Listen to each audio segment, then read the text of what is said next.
We are learning this morning about how the virus has spread through the Stony Mountain Penitentiary from the prisoners trapped in the worst outbreak in the federal correction system. Their statements are being gathered in support of a class action lawsuit. Karen Pauls has been talking to the inmates, including a man who believes he inadvertently became patient zero.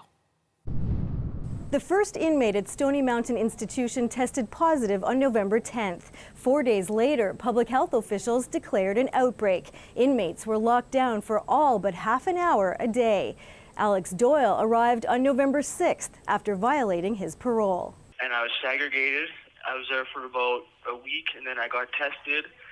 I came up negative, and then for my quarantine, I was supposed to stay there for 2 weeks, but they moved me to a different PE range, and there was a positive case on there.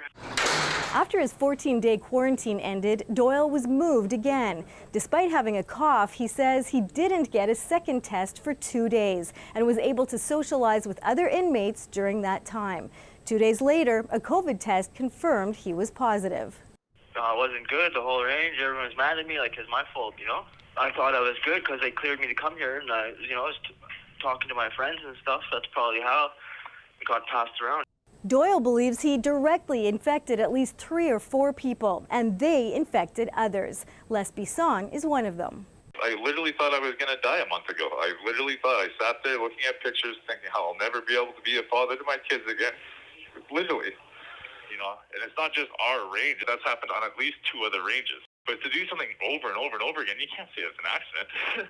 At its worst, nearly 75% of the medium security inmates were infected, making it the largest outbreak of any federal prison in Canada.